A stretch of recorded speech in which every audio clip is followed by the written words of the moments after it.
You're watching The Marketplace. Some news on the IMF economic program. Ghana will today undergo scrutiny over our performance under the IMF program. The mission has arrived in the country to carry out the review for the next 2 weeks. Joining me on Zoom is Associate Professor of Finance at the Andrews University in the U.S., Williams Repart, to talk a bit more about this. So does it look certain that we'll pass this review based on our performance so far? And what would be the scope of assessment?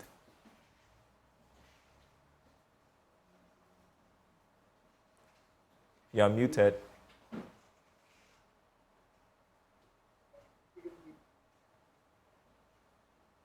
Errol, can you hear me?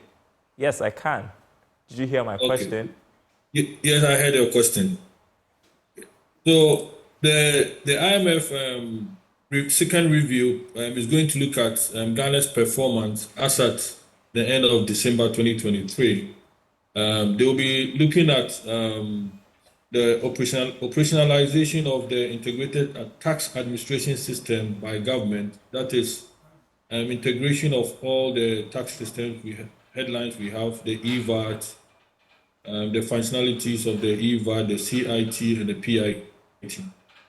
So this is to focus on how we are integrating all these revenue headlines and how we are able to collect, account for the revenues we have collected, and also make sure that the 265 IGFs that government institutions, all the activities, procurement goes through and payment goes through the GiveMate platform. So this assessment is going to be done. On the quantitative angle, they are going to look at our benchmarks based on our international reserves position as of December. Find out how Bank of Ghana has dealt with its monetary policies, and also look at how our inflation and projections have been going, whether it's in line with the target we set up in the PTPEC program. So these are going to be the major items IMF is going to look at. If you ask me, some of them we have the mixed results. Some we have positive results, some not too favorable results. At this time, we feel have also gotten agreement with our external creditors, but which is still pending. Okay, I'm not too sure if I had your concluding sentence on that, whether or not we are going to pass this test. What did you say again? We may pass some of the criteria, and some of them we may not, based on what has happened. We know there are some tax headlines that we have not been able to implement them fully, which has an implication on the revenue. So that when it comes to that angle, we may face. But if you look at our inflation headlines as of December, we have done better than we projected in the targets. Bank of Ghana's monetary policy rate has also been in line with the target. So that is why I say there's going to be a mixed result. But all to put it, we may have more than 70% pass, because it's only the tax revenue, the one that we have not been able to implement, that's going to be a challenge. 70%, that sounds like a good score if you ask me. But so how would this, the outcome of this review influence our talks with bilateral creditors? We're expecting a deal to be concluded by the end of March. Now that has passed.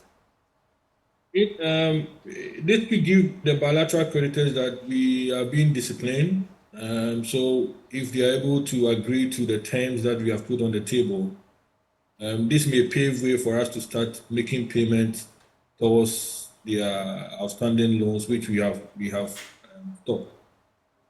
So they may have to look at our performance now and then agree to some terms with us, so that this may pave way for the program to move on smoothly. I mean, it's a major hindrance to the entire program, and so we may have to agree. The delay is coming due to the various parties involved, each one taking to entrenched position, because each one wants to make sure that they don't lose out. All right, I want us to switch topics. Some news that we are also following this afternoon. to do with treasury bills. So the government's treasury bill target was undersubscribed last Friday by 50.69% because the treasury decided to keep the yields down in order to reduce the cost of borrowing. I just also want to say this decision was based on the inflow of $300 million support from the World Bank. What's your interpretation of this? We see that government is not able to meet its target on the treasury market. It gives them three main signals. The first one, we should know that then it means that the market sentiment point to a mismatch between what investors are expecting and what government wants to do. Government wants to find a balancing act in terms of reducing the fiscal burden on interest rate. Government wants to be more efficient. However, investors are projecting that government policies are not working as planned, so they are expecting that they are compensated with a higher interest on government securities.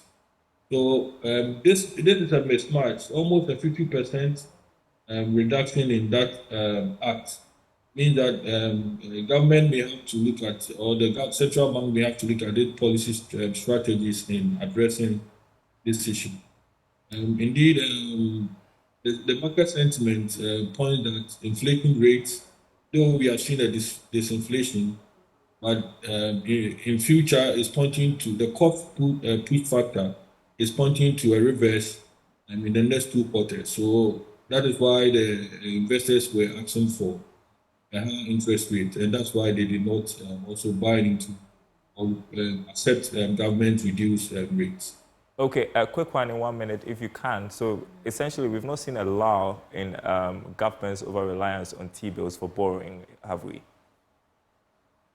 I mean, so this is the only source now available for government to run this, to get liquidity to run this operation.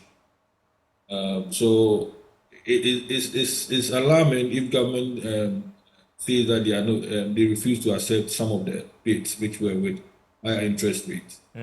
I'm expecting that in the coming opening markets, the government may change its position because it's not a good sign. As I mentioned, investors don't see the financial health of government improving in the short term. So government must compensate them with a higher interest. All right. Thank you so much, Professor Williams, Associate Professor of Finance, Andrews University. That's our program.